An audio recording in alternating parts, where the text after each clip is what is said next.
Olá a todos. O meu nome é João Gameiro, sou responsável comercial da Climber. Estou aqui com o meu colega Miquel Batista, responsável de Data Science da Climber.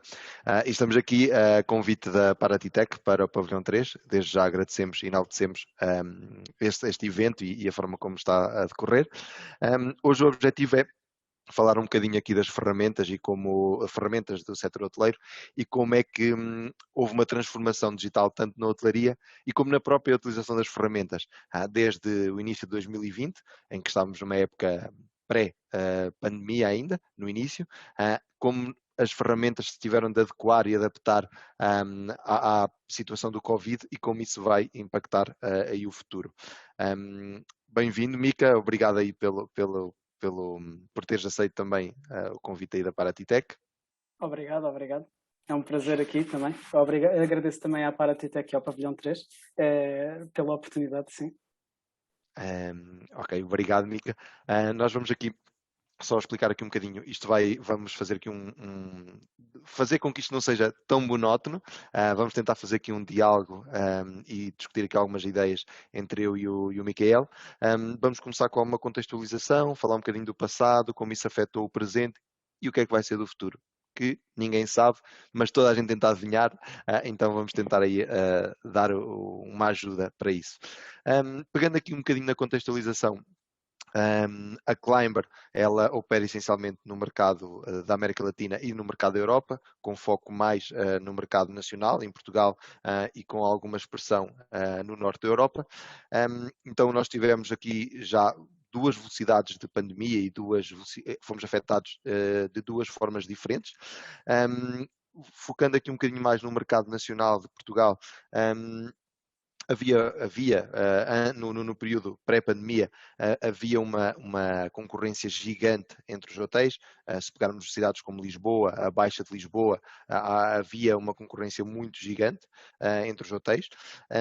E a nossa própria venda do nosso serviço e o nosso approach com os clientes era muito no sentido de precisam de analisar, de ter uma parte de BI que vos mostra qual o segmento, qual o cliente que vocês devem atacar e quando. Os serviços, nós estávamos também, e depois o Mica vai falar um bocadinho sobre isso, na parte de forecast, de segmentar, porque mais do que a quantidade de clientes que Portugal estava a receber, interessava, dependendo do tipo de hotel, a qualidade desse cliente para poder aumentar a minha receita. E nós estávamos muito focados nisso. E claro que com a situação toda da pandemia, tudo se alterou um bocadinho. Mica, queres falar aí um bocadinho sobre isso? Claro, obrigado pela apresentação. O meu nome é Miquel Batista e sou Data Scientist também na Climber. Pegando um pouco no que estavas a dizer em relação à concorrência, sim, no pré-Covid a concorrência era muito alta entre os vários hotéis. Falando um pouco mais de Lisboa, que é uma zona bastante concorrida, muito densa, chegava-se a ver situações onde os hotéis ignoravam completamente certos segmentos de mercado em prol a ter segmentos de melhor qualidade para o hotel, que trouxessem um maior ADR e que o próprio hotel conseguisse lhes servir de uma maneira muito melhor, de uma maneira superior. Uma coisa que nós víamos bastante nos dados era que hotéis na Baixa tinham sempre ocupações muito elevadas, à volta dos 95%, 96%, e as redes em Lisboa acabavam por estar em constante overbooking. Isto também é muito associado à procura que havia na altura, não é? A procura era muito alta em Lisboa, tanto de segmentos como o lazer, como também segmentos de mais. Era uma cidade muito concorrida, assim por dizer. E os hotéis, para se conseguirem diferenciar, acabavam sempre por ter de explorar o máximo os dados que conseguissem, de forma a conseguirem perceber o que é que o competidor não está a fazer, de forma a eles fazerem e conseguirem arranjar o seu espaço no mercado. Ou manter o espaço que já têm, não é? Então o nosso produto, a Climber, a RMS, era muito orientada nessa parte. Todos os sistemas inteligentes, seja de previsão, seja de recomendação de preço, estavam muito focadas nos dados históricos. Nós tínhamos sistemas que eram treinados com vários anos de dados ao longo dos vários hotéis, de forma a conseguirem atingir as pontuações de precisão necessárias para termos algo que seja útil, uma ferramenta que seja útil no nosso setor de revenue management. E nós, aliás, já estávamos a expandir para além do que estávamos a trabalhar com dados muito aglomerados ao nível do hotel, principalmente, e estávamos a começar também a trabalhar na parte de group displacement e forecast. Dados muito aglomerados na parte inteligente. Na parte de reporting, obviamente, que dávamos todas as ferramentas que o utilizador precisava. Mas agora a qualidade dos dados reduziu bastante. O que a pandemia veio trazer foi uma diminuição drástica de procura do mercado. E acho que para introduzir um pouco o presente, o melhor é mesmo falar, João Gameiro. Como é que foi o Portugal e Brasil nesta dinâmica toda? Sim, eu ia referir isso mesmo, que é a questão de quase de um dia para o outro, os hotéis viram-se com o histórico não importa para nada. Tudo aquilo que foi construído em termos históricos, todas as sazonalidades, toda a machine learning que estava associada a uma concepção dos sistemas, de um dia para o outro, e mesmo a tomada de decisão, ela era muito baseada em, ok, eu tenho uma shoulder date, eu sei quando é que eu posso ter cliente de determinado público, de determinado segmento, e de um dia para o outro, os hotéis viram-se praticamente sem clientes, então sem segmentos, sem cliente, com os hotéis fechados, com o histórico a não valer rigorosamente nada, porque não conseguimos basear no histórico para projetar o futuro.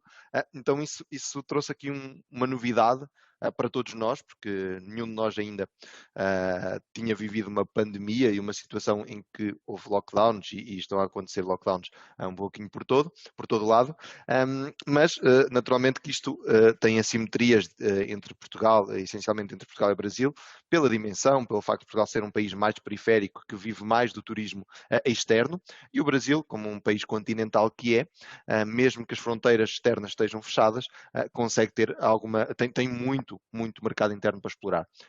São 210 milhões de pessoas que viajam muito dentro do país, os aeroportos continuam a funcionar, então isso também trouxe velocidades diferentes de pandemia e de velocidades diferentes de lockdown.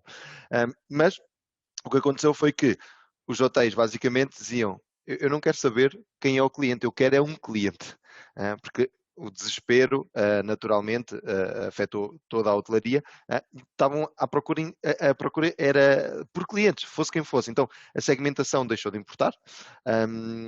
Os hotéis, depois aconteceram alguns problemas também com OTAs, que acabaram por reforçar a reserva direta. Os hotéis que se foram conseguindo apetrechar de ferramentas, pronto, foram conseguindo otimizar essas operações, mas vimos também aqui a questão de os hotéis de interior ganharem um detrimento muito grande, conseguiram trazer esses clientes que estavam, os poucos clientes internos que haviam foram muito mais para hotéis de interior do que para hotéis de cidade, hotéis de lazer, perdão. Então isso acabou por ser uma realidade diferente e Portugal ter de se virar para o turismo interno, diferente daquilo que já acontece e sempre aconteceu no Brasil, mas Portugal ter de se virar para o turismo interno. Mica, não sei, em termos de dados, como é que foi esse desafio aí para ti, que trabalhas diretamente com os dados? Sim, foi interessante de ver a rotação que Portugal tomou, principalmente entre dois grandes mercados portugueses, que é os hotéis de cidade e os hotéis de interior, em que houve uma grande rotação a nível de as pessoas que antes iam para a cidade começaram a ir para o interior, porque a cidade estava totalmente bloqueada, não é? Nós não ias para a cidade, não podias ir para os escritórios, não se podia ter nada associado ao negócio lá. Se quisesses ir passear, ir a um restaurante, ir passear a um jardim, ver os monumentos, as praças, também não conseguias. Então as pessoas viraram-se muito para o interior português. Houve um grande crescimento dos nossos clientes, o que nós vimos nos nossos estados foi que houve um grande crescimento havendo hotéis, aliás, que atingiram os seus melhores verões este verão, para hotéis de interior. Tiveram um crescimento fantástico, que, bem, é um pouco oposto ao que se viu no Brasil, não é? Que no Brasil, como o turismo doméstico era tão forte, o país não parou tanto. Mas houve alguns hotéis que foram bastante inteligentes no que fizeram, não é? Lembro-me de comentar sobre um hotel de cidade que até mudou de segmentação, correto? Exatamente, nós tivemos em reuniões com alguns hotéis, nós conseguimos entender isso, que houve hotéis que eram de cidade, mas muitas cidades litorâneas, então que tinham praia, mas que o segmento deles era mais, e o que eles fizeram foi, ok, vamos readequar aqui os nossos segmentos para conseguir trazer o público que vamos ter agora, que vai ser um público muito mais de lazer do que corporativo. Então aconteceu essa mudança em alguns hotéis que efetivamente adequaram-se ao contexto que existia. De alguma forma, em Portugal isso não se viu tanto porque hotéis de Lisboa e Porto, os grandes centros, têm mais dificuldade em trazer esse tipo de cliente de lazer numa altura em que as pessoas querem estar isoladas. Então o interior ganhou um peso muito maior do que os hotéis de cidade. Isto fez com que no dia-a-dia, hoje, nós tivéssemos de readequar muito a nossa forma de trabalhar. Então, o que é que nós vamos fazer? O que é que nós vamos fazer? Ou continuamos a bater na tecla de dados históricos, vamos ensinar os algoritmos de estes dados, como é que podem trabalhar no presente os dados que tínhamos, só que e depois o Mika irá falar um pouquinho mais sobre isso melhor do que eu, só que começámos a ficar muito os dados são demasiado inconsistentes, porque há um lockdown hoje, não há daqui a 2 semanas, depois abre o sul do país, não abre o norte, as coisas funcionam a velocidades muito grandes para conseguir ter uma estabilidade nos dados. Então nós mudámos muito a nossa forma de trabalhar para deixarmos de basear em histórico e passarmos a basear em factos do dia a dia, ou seja, menos machine learning, mas mais ação, conseguirmos ser mais assertivos nesse ponto. Mika, passa aí esta bola para ti, que tu é que és o homem dos dados. Obrigado. Acho que a mudança que houve na Climber, não só na Climber, mas também em outros sistemas de auxílio ao revenue management, pelo menos para nós foram 2 grandes setores, que foi a parte de previsão e a parte de gestão e decisão. Falando um pouco da parte de previsão e também pegando um pouco no que tu estavas a dizer, sim, os dados realmente ficaram... foi uma mudança muito drástica de dados. E, aliás, eu recordo-me de estar a tentar readequar o nosso sistema de forecast e simplesmente não houve capacidade para tal. Os dados não tinham a capacidade de fazer uma previsão como deve ser. E por isso nós tivemos de mudar um pouco o período temporal para onde olhávamos para os dados. Tal como os hoteleiros fizeram. Nós tivemos de mudar o forecast de 1 ano, às vezes 2 anos de histórico, para fazer uma previsão, precisava de cerca de 2 anos de histórico, no pior caso, e passámos para 6 semanas. E em vez de prevermos 1 ano inteiro para a frente, 364 dias, começámos a prever apenas 21 dias, 3 semanas, que era o momento onde a previsão descia de tal forma que já não conseguíamos prever mais nada de uma maneira que fosse sensata de estar a mostrar aos nossos clientes, não é? Estar a fazer previsão só para prever também não vale muito. E nós realmente também vimos os nossos clientes a fazerem essa mudança de direção. Quando estávamos a analisar, ao longo destes meses, quando estivemos a analisar as tendências dos relatórios que eram usados pelos nossos clientes, reparámos que na parte de análise, ferramentas mais orientadas à análise, os clientes estavam mais focados no semana sobre semana e mês sobre mês, e o ano sobre ano estava muito no fundo. Era dos relatórios que era já dos menos usados na Climber. Mas os que estavam a curtos termos eram muito importantes, porque davam a direção do mercado ao hoteleiro. Pronto, e isto foi uma das partes, a parte mais analítica, mais de previsão. Mika. Sim. Mika, desculpa, até nessa questão do forecast, o facto da Climber ter conseguido adaptar o forecast para um período mais curto faz com que qualquer alteração de política sanitária, de saúde pública, o que quer que seja logo refletida nesse relatório. Ok, ele não tem uma machine learning por trás tão efetiva, mas ele consegue ser muito mais assertivo com os dados que tem. Então, se há um lockdown, se abriram fronteiras, se fecharam fronteiras, esse forecast, como ele é a um curto período, ele consegue ser extremamente reativo, que é o que as pessoas precisam hoje, certo? Exatamente. Muito obrigado por me chamares a atenção. Sim, isso foi uma das características realmente que vocês conseguiram vender muito na parte de previsão, não é? Que foi uma coisa, foi um unique selling point que mandaram aos clientes, que realmente é muito importante na fase em que estamos, por causa de todas essas políticas as políticas de saúde, os lockdowns, tudo isso que falaste. Foi muito bem, obrigado, Gamer. Então vou passar à segunda parte, que é a parte de gestão e decisão. Nós vimos muitos parceiros nossos, porque quando começou a pandemia começámos a falar com mais parceiros, houve uma grande... Por acaso foi bastante interessante que o setor hoteleiro juntou-se muito. Nós vimos mesas redondas a aparecer, vimos parceiros a falar connosco e nós a falar com parceiros e a haver uma interajuda muito grande no setor. E uma das coisas que vimos nestas várias reuniões e conversas é que houve duas grandes decisões que tinham de ser tomadas. Era ou continuar com Machine Learning e Inteligência Artificial, ou ir orientar as ferramentas para serem mais cómodas ao RM.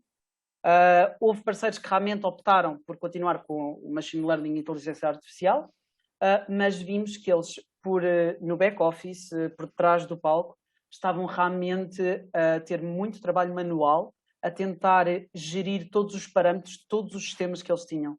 Um trabalho que era literalmente diário, que tinham de estar pessoas no sábado e no domingo a trabalhar para conseguir que esses sistemas continuassem a funcionar. E pronto, funcionava dentro dos possíveis, não é? Porque nem uma pessoa, principalmente quando está fora do campo, quando está fora do hotel, como é que pode prever o que é que o hotel quer? É sempre mais complicado. Nós, a Climber, optou por ir pela outra direção e criar ferramentas que permitissem aumentar o potencial do RM. Ferramentas que eram, por natureza, bastante complexas na sua lógica, mas bastante simples para o utilizador ter um impacto muito grande na estratégia dele, para ter uma propagação muito grande das decisões que ele tomava. E uma das materializações que vimos nisso foi as nossas regras de precificação, que atualmente já está na segunda iteração, e realmente vimos muitos clientes a gostarem bastante de ferramentas como essas. E houve uma grande atração da parte dos clientes por essas ferramentas, porque eram transparentes, mas ao mesmo tempo eram fáceis e tinham muito impacto. Eles conseguiam fazer preços para um ano inteiro com um pouco de definição de estratégia na Climber. E foi uma experiência Essencialmente que nós... aumentou o poder de decisão do cliente, tendo Sim. em conta, do hotel, tendo em conta as diferentes variáveis. Então, se eu tive mais reservas que aconteceram porque abriu uma fronteira, automaticamente eu consigo ter aqui um poder de decisão de aumentar o preço, e se calhar antigamente eu aumentava 10, 15 euros, hoje aumento 2 ou 3, mas estou a aumentar a minha receita por pouco que seja. Ou, se por outro lado eu tive caíram a pique as minhas reservas de couve, as fronteiras fecharam, o que quer que seja, eu também consigo ter esse poder de decisão logo rapidamente. Então, eu acho que, essencialmente, nós damos o poder de decisão ao cliente de uma forma muito transparente, sem uma black box por trás, que nós também a tínhamos e também temos um algoritmo capaz de prever essa precificação com uma série de fatores históricos, sazonalidade, fatores externos, mas, por outro lado, agora o mercado pedia algo que fosse mais direto, mais simples. Se eu vou para aqui, eu quero fazer isto, se eu vou para ali, eu quero fazer aquilo. E acho que foi isso que conseguimos, de alguma forma, reajustar muito bem para poder dar esse poder ao cliente neste momento, certo? Sim, completamente. E também não só na precificação, mas também na parte de relatórios de decisão, como os relatórios de forecast que montámos à volta da previsão, mas de uma maneira muito mais inteligente. Aliás, até voltando um pouco atrás e falando dos dados, acho que a situação que estamos a passar é inversa ao que a Tesla está a passar de momento. Porque é que a Tesla no setor de condução autónoma está tão à frente dos seus concorrentes. Porque eles têm muitos dados de muita qualidade em comparação a outras empresas como a Waymo e a Hyundai. A Tesla reportou em abril de 2020 que tinha 5 mil milhões de quilómetros de condução real, verdadeira, com que eles treinavam os modelos deles. Enquanto que, por exemplo, a Waymo reportou que tinha muitos mais quilómetros, mas eram simulados, dados de menor qualidade, que não encapsulam todas as pequenas perfeições e imperfeições da realidade. E nós atualmente estamos, é quase como se fôssemos a Tesla, só que a estrada está a mudar todo o santo dia. Pintam a estrada de amarelo, depois pintam de verde, mudam os semáforos para azul. Fica muito complicado de fazer qualquer sistema à volta destes dados. Eu acho que, Mica, até pegando nesse exemplo da Tesla, é como se nós estivéssemos a tentar treinar um sistema, mas hoje é uma reta, mas daqui a bocado é uma curva para a esquerda, depois vira uma curva para a direita, e o que nós fizemos foi dizer, olha, carro autónomo, Tesla.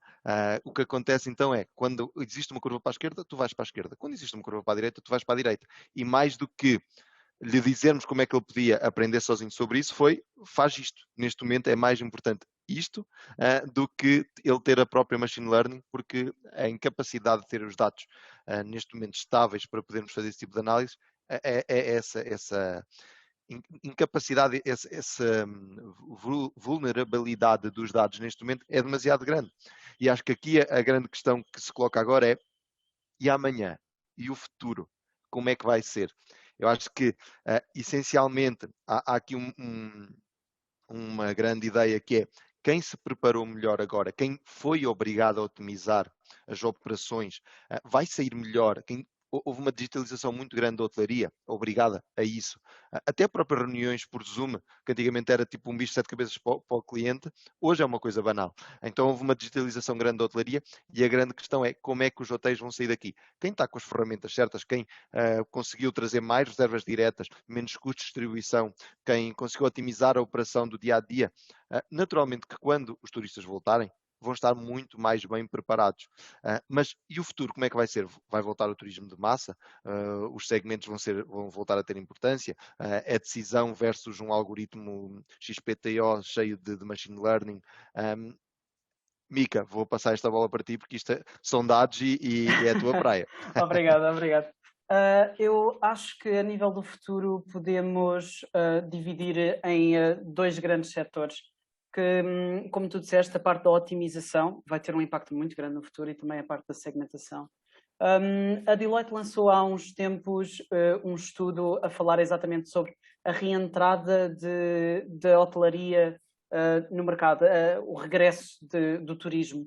E houve dois pontos que eles falaram que são bastante interessantes, que é hotéis que tenham menores custos vão ter uma muito maior probabilidade de entrarem novamente e começarem mais cedo e começarem já a trabalhar com as reservas e começar a ganhar dinheiro muito mais cedo do que os outros géneros de hotéis de luxo, spa, etc. E generalizando isto um pouco, que acho que podemos fazê-lo, podemos dizer que hotéis que tenham conseguido otimizar o máximo os custos poderão entrar muito mais facilmente neste pós-Covid. Não só entrar, mas sim depois viver e continuar num pós-Covid de uma maneira muito melhor do que estavam antes. Porque se aproveitaram esta oportunidade para arranjar ferramentas para reduzir os custos ao máximo, vão propagar essas vantagens que definiram e que conseguiram otimizar. E a outra grande parte também, que acho que é importante para o futuro, é a parte da segmentação. Eu acho que nós estamos numa situação onde vai haver uma grande flutuação a nível do segment mix dos hotéis, por dois grandes fatores. Nós atualmente estamos com segmentos que estão a ser muito reduzidos. Por exemplo, o MICE, que já se fala muito, a parte da segmentação, dos Zooms, das conferências, que atualmente foi provado que pode ser feito de forma remota. E depois também situações como o turismo de vingança e mesmo nos meses mais próximos, o turismo doméstico vai continuar a ter um impacto muito grande no setor de turismo. E posteriormente o tal turismo de vingança, que é como se viu já em outros países que já abriram, que as pessoas têm muita vontade de sair de casa, de sair do lockdown, voltar a viajar, depois de toda esta viagem que passámos no último ano. Exatamente. Mas acho que o que podemos dizer é os hotéis que conseguiram passar disto vão sair muito mais fortes. E o papel do Sem ERM dúvida. vai ser muito importante nos tempos que vêm. Sim, principalmente com ferramentas que permitem tomar uma decisão rápida e Sim. estar atento às flutuações do mercado e às oportunidades que podem surgir, seja no mês que estamos agora, seja daqui a 6 meses, 9 meses, e essas ferramentas como a Climber conseguem efetivamente trazer essa rapidez na decisão.